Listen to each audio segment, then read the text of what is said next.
Have you ever caught yourself thinking, I've worked hard all my life now, it's time to travel and enjoy it? You're not alone. For many people over 70, retirement seems like the perfect time to finally see the places they always dreamed about: a beach in Hawaii, the streets of Paris, maybe a scenic train ride through Canada. But what if I told you that travel after 70, while tempting, carries risks that most seniors never expect until it's too late? The truth is, as we age, the rules of travel change. Your body, your stamina, even your immune system, they're not what they were at 50. And while younger travelers can bounce back from a delay or a long-haul flight, for older adults, those same situations can lead to medical emergencies, financial headaches, or months of recovery. That's not meant to scare you, it's meant to prepare you. In this video, we're going to break down 5 serious and often overlooked reasons why traveling after 70 can be more dangerous than it appears. From health scares to hidden expenses, we'll show you what to watch for and how to protect yourself if you still want to hit the road. Stay with me until the end, because the last point might just save you thousands of dollars and a ton of regret. Let's start with the first and most serious reason. When 73-year-old Raymond Clark booked a river cruise through Eastern Europe, he thought he was doing everything right. He picked a low-activity itinerary, packed all his medications, and even brought a printed list of emergency contacts. But on the 5th night, as the boat docked near Budapest, Raymond began to feel tightness in his chest. His wife, worried it might be his heart, immediately alerted the ship's crew. But by the time a local ambulance arrived and translated everything to the hospital staff, it was too late for the care he needed on site. He was stabilized, but the next 72 hours were filled with stress, uncertainty, and a language barrier that made everything worse. Raymond survived, but the cruise was cut short, the costs were massive, and the trauma lingered long after he returned home. His story is more common than you think. The reality is this: our bodies don't travel the same after 70. At home, your doctor knows your medical history, your pharmacy knows your prescriptions, your local hospital has your chart. But when you're in another state, or worse, another country, all that familiarity disappears. You might face long wait times in under-equipped hospitals. You might not be able to communicate clearly with staff. You may even have trouble getting your insurance to approve treatments in time. Here are a few real risks seniors face when traveling. Heart conditions can flare up under the stress of airports, time zones, and new environments. Long flights increase the danger of deep vein thrombosis, DVT, which can cause fatal blood clots. High altitudes or hot climates can make breathing difficult for those with respiratory issues. Changes in medication routines, different time zones, unfamiliar food can throw off blood sugar or blood pressure. Emergency care abroad may not meet the standards you're used to, or even be available when needed. What makes this even harder is that most older travelers don't expect anything to go wrong. They've maybe traveled their whole lives without incident, so they assume their 70s will be no different, and that optimism can be costly. So, what can you do? Here are a few simple but powerful steps. Visit your doctor before booking a trip, not just for clearance, but for a personalized travel plan. Pack double the meds and store them in different bags in case one is lost. Get a medical translation card in the language of the country you're visiting. Research hospitals and clinics near your destination ahead of time. And most importantly, get comprehensive travel insurance that includes emergency evacuations and hospital coverage. Don't leave your safety to chance, because when you're thousands of miles from home, a small problem can snowball into a crisis fast, unless you're ready. Next, let's talk about something even sneakier than a heart issue, and it starts with the air you breathe. Raymond thought he was in the clear. After his medical scare on the cruise, he made a full recovery, and 6 months later, he and his wife decided to take a shorter trip. Just a simple week in Charleston, South Carolina. No international flights, no language barriers, just sunshine, good seafood, and a change of scenery. But 2 days in, Raymond started to feel off.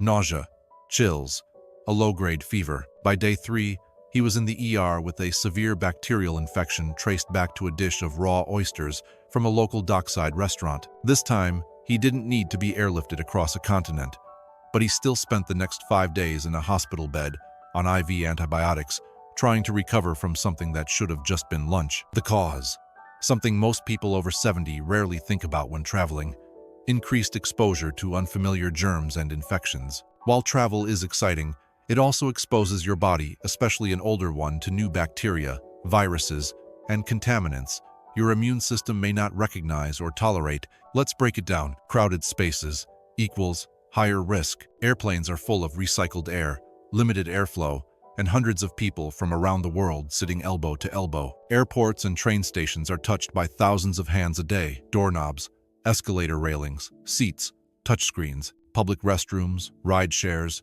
even rental cars, they look clean, but surfaces may be swarming with bacteria and viruses. For younger people, this might mean a cold or a stomach bug. But for older adults with weaker immune systems, that can mean bronchitis, pneumonia, or serious GI infections that require hospitalization. Food and water, a hidden minefield. It's not just about street food in foreign countries. Even within the US, food prep standards vary, and unfamiliar dishes may use spices or ingredients that don't sit well. Raw, seafood, undercooked meat, unwashed fruits and vegetables, salads rinsed with local, non-filtered water, ice cubes made from tap water. These can all cause infections like E. coli, norovirus, or salmonella, which can hit seniors much harder and take much longer to recover from. And don't forget water.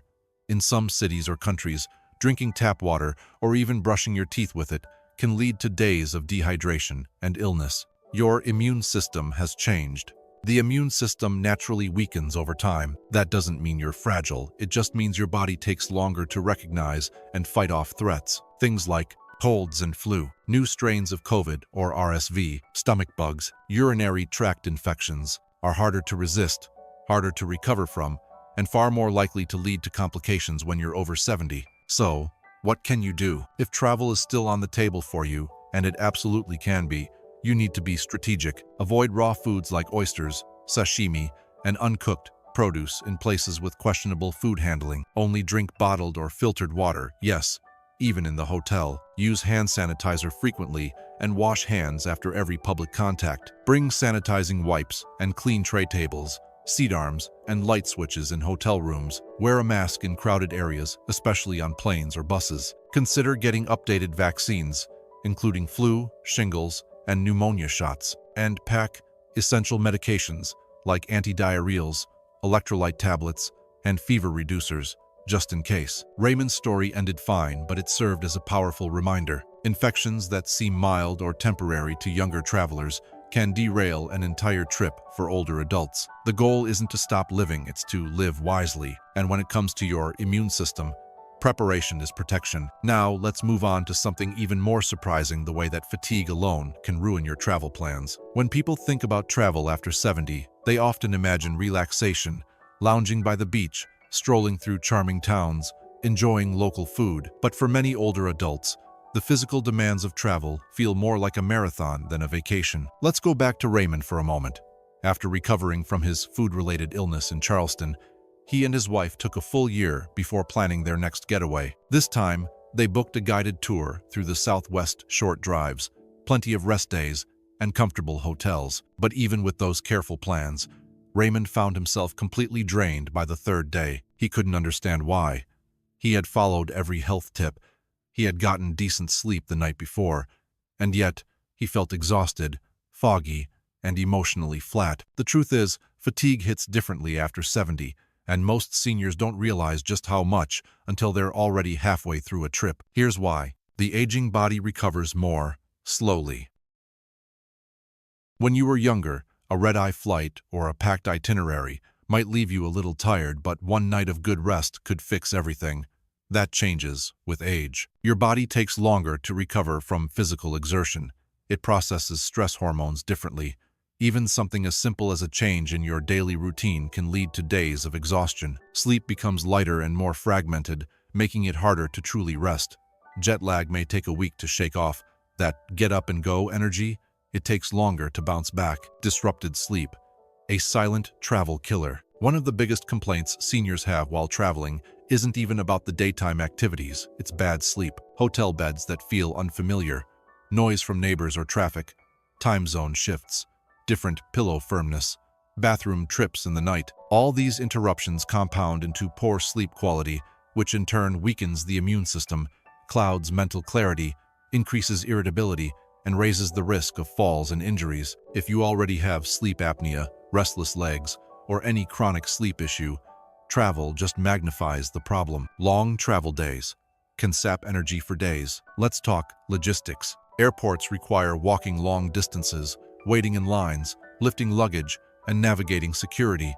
Even with wheelchairs or assistance, the process is tiring. Then comes the actual flight or drive, sitting for hours in cramped spaces, often dehydrated, with limited access to healthy food or movement. Add in unfamiliar surroundings, and the brain works harder just to orient itself. Even mentally, the stimulation of new environments can become overwhelming, leading to sensory fatigue. This all adds up to one thing. You don't just get tired, you get worn out. And unfortunately, recovery takes longer than you might expect. For some seniors, a one-week trip can lead to 2 or 3 weeks of post-travel exhaustion. Consider the case of Frank. Frank, a 76-year-old widower from Ohio, booked a 5-day tour through the Rockies with his daughter. He thought it would be the perfect father-daughter bonding trip, but after 2 days of bus rides, hotel check-ins, group meals, and sightseeing, he found himself staying behind in the hotel room. His energy was gone. His joints ached. He felt dizzy and foggy and frustrated that he couldn't keep up. By the time they returned home, Frank needed a week of rest and physical therapy to recover. He told his daughter, "I thought I was prepared, but I didn't realize how much slower my recovery is now." How to reduce travel fatigue after 70. If you want to travel and still enjoy it, here are key strategies. Build in recovery days. Don't schedule activities back to back. Plan rest days with no obligations. Travel earlier in the day when your energy is highest. Avoid tight flight connections. Give yourself buffer time to walk, eat, and rest. Bring your own sleep essentials. This can include a travel pillow, white noise machine, eye mask, or even your own blanket. Hydrate more than usual. Dehydration causes fatigue and confusion. Pack healthy snacks. Keep your blood sugar stable with light, nutritious food throughout the day. Respect your limits. If you're tired, skip the evening show.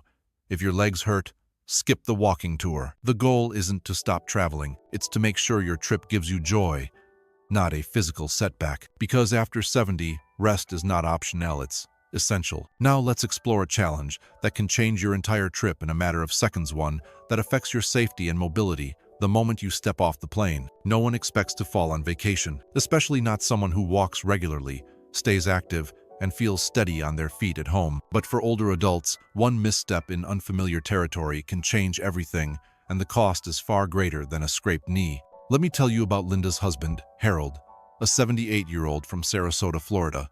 A retired math teacher, Harold prided himself on being spry. He played pickleball, did his own grocery shopping, and rarely even used the handrail on the stairs. When Linda suggested they visit San Francisco for their anniversary, Harold jumped at the idea.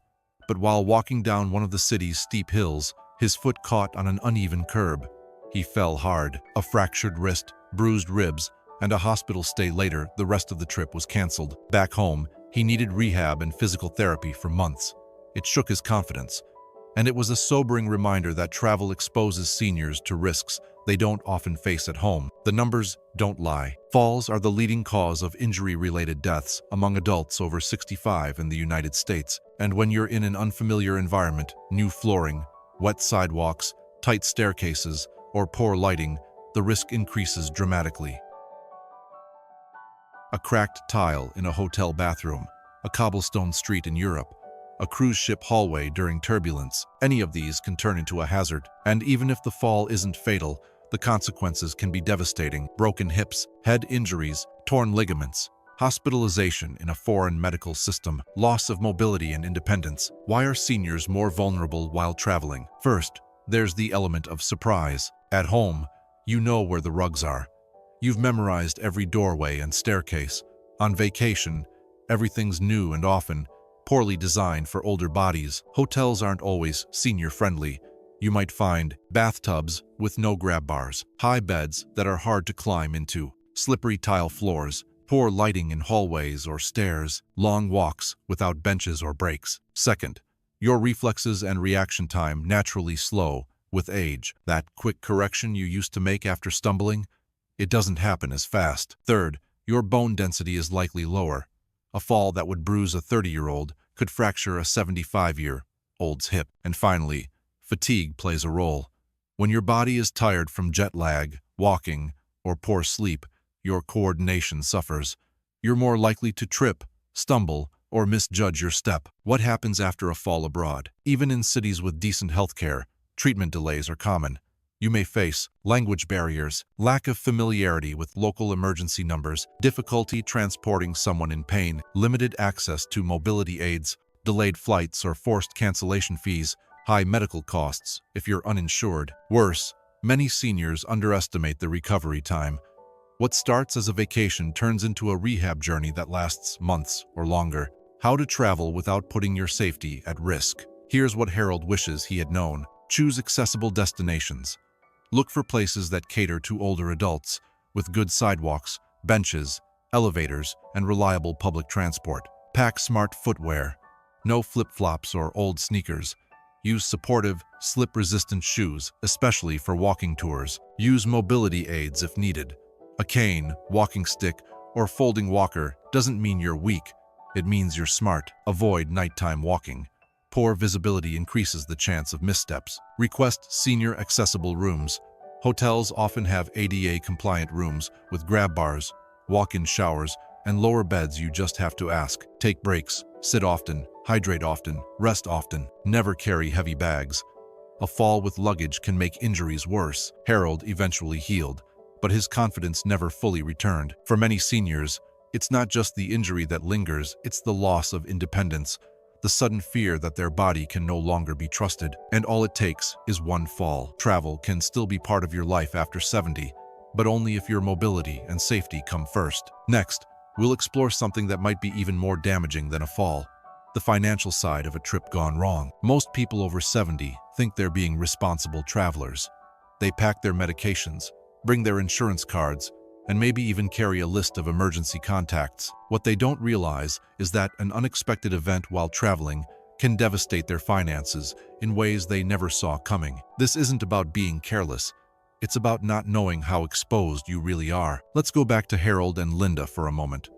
After Harold's fall in San Francisco, they assumed their Medicare plan would cover the hospital bills. But it didn't, at least. Not the way they expected. Since the hospital was out of network and Harold needed follow-up care at a nearby rehab facility, most of the costs had to be paid up front. They were shocked when the bill reached nearly $12,000, not including medication or physical therapy once they returned home. What began as a simple anniversary trip became a financial burden that affected their entire year. And they're far from alone. The illusion of coverage. Many seniors assume Medicare or their standard health insurance will protect them wherever they go.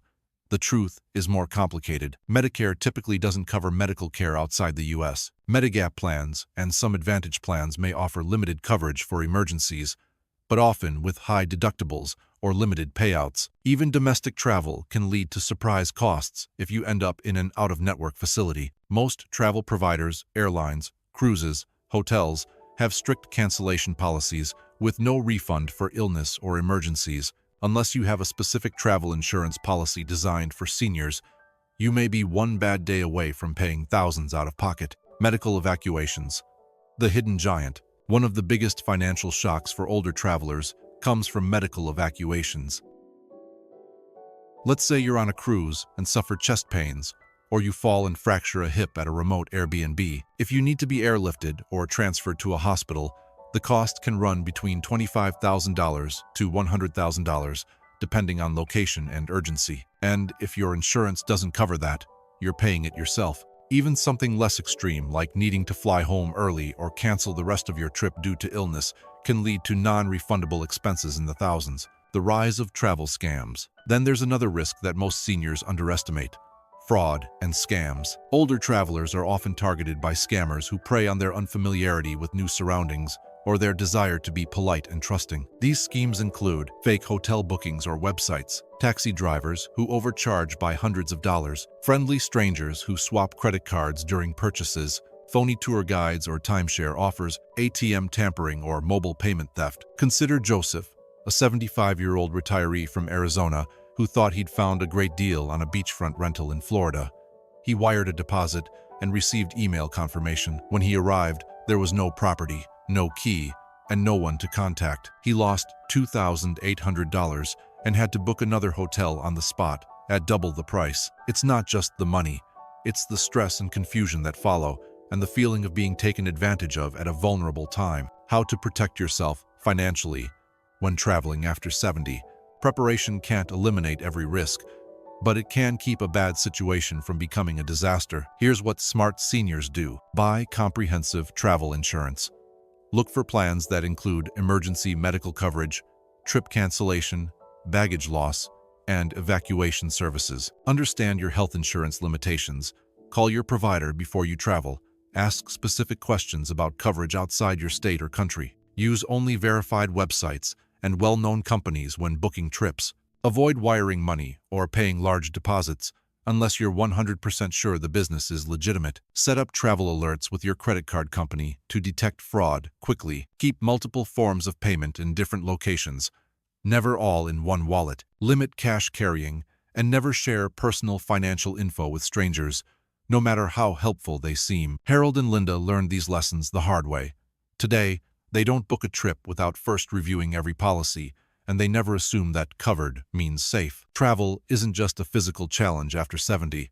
It's a financial risk that requires as much planning as the destination itself. In our final section, we'll talk about whether you should keep traveling at all and how to make peace with the possibility of slowing down. After hearing stories like Harold's, Joseph's, and Raymond's, it's easy to wonder, is travel after 70 even worth it anymore? The answer isn't simple.